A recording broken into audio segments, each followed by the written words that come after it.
যুদ্ধের ময়দানে কে শক্তিশালী সেই প্রশ্নের উত্তর সবসময় সহজ নয়, কারণ শুধু অস্ত্র নয়, কৌশলই অনেক সময় নির্ধারণ করে দেয় বিজয়।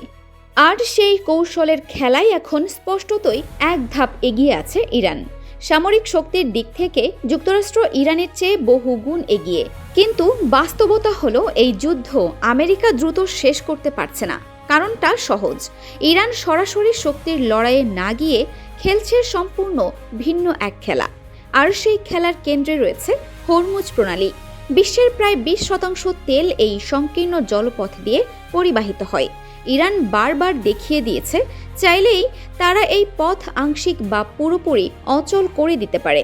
আর এটাই হয়ে উঠেছে তাদের সবচেয়ে বড় অস্ত্র।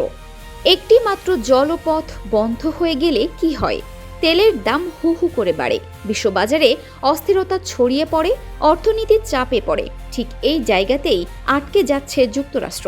তারা জানে একটি বড় হামলা মানেই হতে পারে বৈশ্বিক জ্বালানি সংকট। তাই বড় আঘাত হানতে গিয়েও থেমে যেতে হচ্ছে ওয়াশিংটনকে। ফলে এই যুদ্ধ আর শুধু মিসাইল বা বোমার মধ্যে সীমাবদ্ধ নেই। এটি এখন অর্থনীতি, কূটনীতি আর মনস্তাত্ত্বিক চাপের লড়াইয়ে পরিণত হয়েছে। আর এই তিনটি ক্ষেত্রেই ইরান অত্যন্ত হিসেব করে চাল দিচ্ছে। মাত্র কয়েকটি ক্ষেপণাস্ত্র হামলা বা কয়েকটি জাহাজের গতিপথে বাধাতেই বিশ্ব বাজারে কাঁপন ধরে যাচ্ছে। অর্থাৎ কম খরচে সর্বোচ্চ প্রভাব, এই কৌশলেই এগিয়ে যাচ্ছে তেহরান। শুরুতে ট্রাম্প দ্রুত বিজয়ের স্বপ্ন দেখেছিলেন, কিন্তু সময়ের সঙ্গে সেই পরিকল্পনা পুরোপুরি বদলে যাচ্ছে। পূর্ণ মাত্রার হামলা চালালে ইরান পাল্টা আঘাত হানবে, যার ধাক্কা লাগবে মধ্যপ্রাচ্যে থাকা মার্কিন মিত্র দেশগুলোতেও। স্থল যুদ্ধে জড়িয়ে পড়লে বাড়বে মার্কিন সেনাদের প্রাণহানির আশঙ্কা, যা দেশের ভেতরে তৈরি করবে বড় রাজনৈতিক চাপ।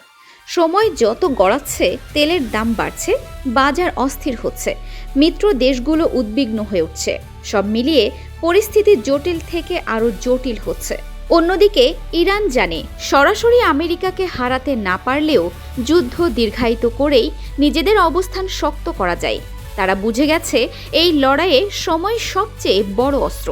এখন সবচেয়ে বড় প্রশ্ন হলো, এই কৌশলের খেলায় শেষ হাসি কে হাসবে? শক্তিশালী আমেরিকা নাকি কৌশলী Iran? Arifin Farha, desk report, DSK TV।